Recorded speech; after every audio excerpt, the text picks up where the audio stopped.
Hey there, Scorpio! Welcome back sa ating channel at sa ating mga returning viewers. Thank you sa inyong walang sawang love and support for me. And hi! And hello sa ating mga bagong viewers. Ako po siyan.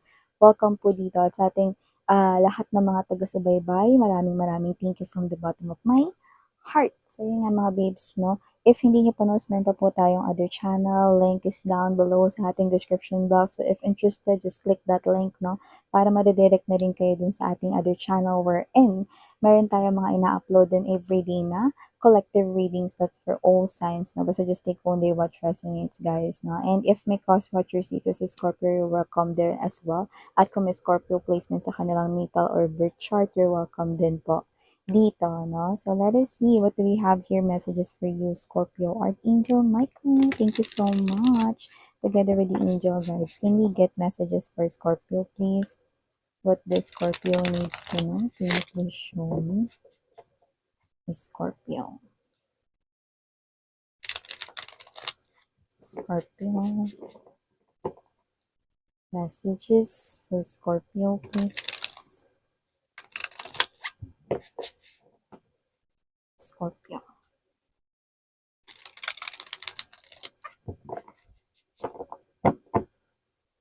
Okay, so let's go ahead and check this mga mensahe para sa Scorpio. So guys, you do have here the energy of the Nine of Wands. You also have here the Tower.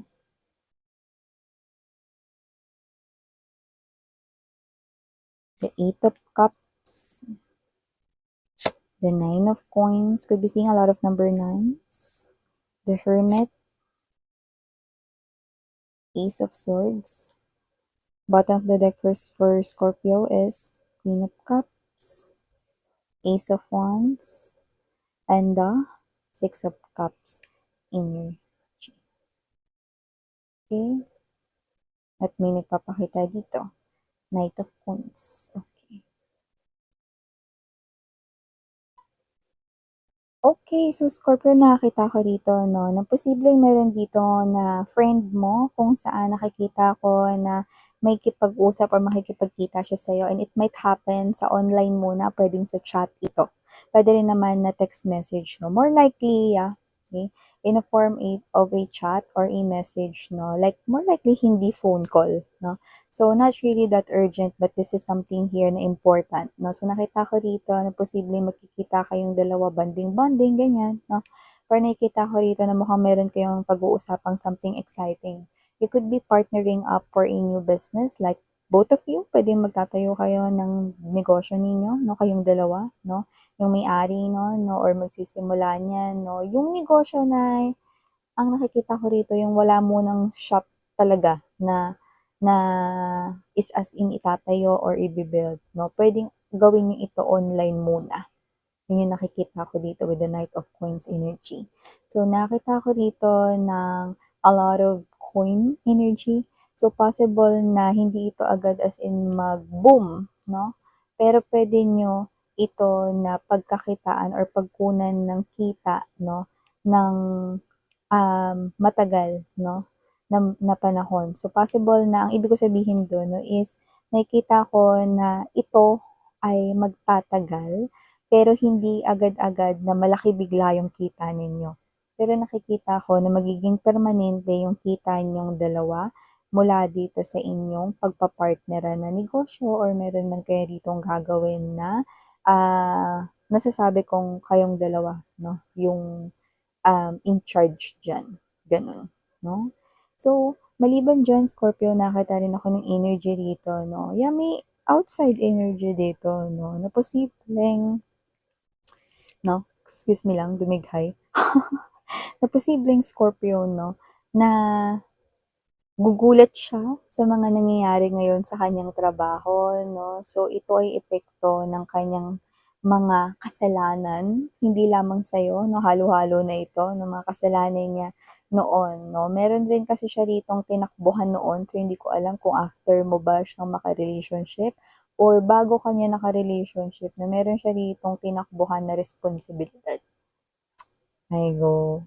So, kung ano man yun, bahala na kayo mag-categorize nun, pero lumalabas that with the Eight of Cups energy, no? And the Knight of Coins energy. Nakita ko rito na kaya naging karma ito sa kanya kasi kung sino man yung mga nasaktan niya, mabubuti yung mga intensyon nun sa kanya. No? At isa ka na rin nga doon, no? Kaya kung sino man tong energy na to na parang nagkakaroon ngayon ng problema sa kanyang trabaho, aba kumapit pa siya sa upuan niya kasi umpisa pa lang yan ng rocker road na roller coaster ride. Kaya naman, kasi naman 'tong energy na 'to, Scorpio, na maghanda na siya dahil isa lang 'yan sa mga sunod-sunod na posibleng dilubyong. Ayan, oh, okey, with the Tower energy, sunod-sunod na posibleng dilubyo na mangyari sa kanya. Yan, oh, at mukhang nag-uumpisa na sa trabaho niya. Yan, oh. Mag-uumpisa lang yan sa maliit. "Ay ito, pakigawa mo naman 'to." Meron pa dun sa loob. So, may gano'ng klase ng energy 'no, at yung iba 'no, mas lalaki at mas titindi pa 'yan 'no. Yeah, mga babes, kahit hindi niyo gustong makarma itong tao na 'to 'no, wala pa rin tayong magagawa 'no, kasi kailangan niyang pagdaanan ito dahil ito ang bunga or aftermath ng lahat ng mga naging kasalanan niya sa mga mabubuting souls gaya mo. So, sabi ko nga 'no, hindi lang naman kayo, ito 'no, meron din ditong mga tinakasan rin siyang responsibilidad 'no, or meron din siyang nagawang mga kasalanan 'no, mula sa mga noon-noon niya ritong mga naka-connect, 'yan. Okey, puwedeng ex niya 'yan, 'yan 'no, or puwedeng isa 'yan mga babes 'no, sa taong pinagtiwalaan mo. So maliban diyan 'no, sa mensaheng iyan, nakakita rin tayo ng energy rito that with the Nine of Wands energy and the Hermit, possible na mas makaisip ka pa rito ng more ways para mas lawak pa ang iyo ritong kaalaman or skills. Puwedeng bago ka lang diyan sa trabaho na 'yan, pero gusto mo 'yang trabaho na 'yan, love mo 'yang trabaho na 'yan. So nakikita ko dito na gusto mong ingatan 'yan. Kung bago lang 'yan, gusto mong maging regular diyan 'no, puwede kasing nasa probationary period ka pa lang pero ginagalingan mo na. So nakita ko rito na gusto mo rito na magkaroon ng great impression yung company na 'yan, kaya nakikita ko na gusto mo talagang mag-stay diyan at ma-regular na talaga. Yung iba naman kung hindi 'yan bagong trabaho, nakita ko rito 'no, na posibleng 'yan yung trabaho na gusto mo na talaga 'no, na diyan ka na magse-stay ng matagal. So, nakita ko dito na nag-e-enjoy ka diyan and at the same time, parang kayo 'to na yeah, medyo stressful yung mga nakakausap ninyo or mga naka-connect ninyo diyan sa work 'no. Pero nakikita ko kayo rito 'no, na bukas ang inyong kamalayan 'no, and alam mo rito na gusto mong mas lalo pang patibayin ang iyo rito 'no, na communication skills and at the same time yung sarili mong skills 'no.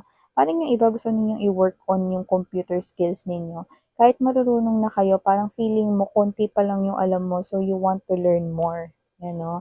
So posibleng sumali ka or mag-join ka rin dito sa mga seminars 'no, kung saan puwedeng may pa-ganyan yung mga companies 'no, which is yes, that's true 'no. So kapagka may ganyan 'no, puwedeng sabihin mo na join ka diyan or mag-volunteer ka, 'yan, okey? Yung iba sariling aral ito 'no, through YT. Puwedeng manood kayo sa YouTube ng mga tutorials on how to do it 'no, paano mapalawak yung iyong, kunyari kung gusto niyo sa Excel 'no, yun yung gusto ninyong knowledge na malaman, manonood kayo ng mga video related diyan 'no. Yung iba puwedeng may kinalaman sa mga shortcuts, 'di ba, formulas, 'yan 'no. So anything 'no, na mag-i-improve dito ng inyong skills para mas maging easy peasy ang inyo ritong trabaho 'no, at nakikita ko dito parang excited kayo mga babes 'no. Nakikita ko dito na posibleng meron ditong bagay na magandang balita pagdating sa inyong trabaho 'no, puwedeng kayo ay na-promote, puwede rin naman mga babes 'no, na natanggap kayo rito 'no, and yung iba naman is posible rin na, kung ano man ito, parang ito yung hinihingi mo or you're asking this someone to something to do, I mean 'no, sa ask or request. So, puwedeng may ni-request ka rito at na-grant yung request mo. So, may gano'ng klase ng energy 'no. So, kung gusto ninyo parang malipat or yung request ninyo is mas malipat dun sa lugar na inyong inuuwian 'no, maaaring ma-grant yun because there's also a sign and clue about a location. So, puwedeng sa iba yun talaga yun, pero yung iba something to do with any request. Siguro may ni-request kayo 'no, sa inyo ritong boss or sa company mismo 'no, so nakita natin yun dito 'no. And also nakita rin ako ng energy rito 'no, that your parent is thinking about you, your mom, but it could be your dad as well 'no. So nakita natin dito 'no, na this person here is thinking 'no, kung, kayo ba ay uuwi, parang galing yung kasi ng energy. So, puwedeng kayo ay independent ngayon, you're living on your own or this is you 'no, na hindi niyo sila kasama ngayon 'no. So, parang iniisip nila rito, tawagan kayo ta's tanungin kayo kung uuwi ba kayo or bibisitahin niyo ba sila, may gano'n 'no. Something to do with uuwi or bibisita kinda thing. So yeah, ito yung mga energies right here for you, Scorpio. Thank you so much for your time here, babe. And again, I'm Yan. Sarang hiya, love and light. Annyeong.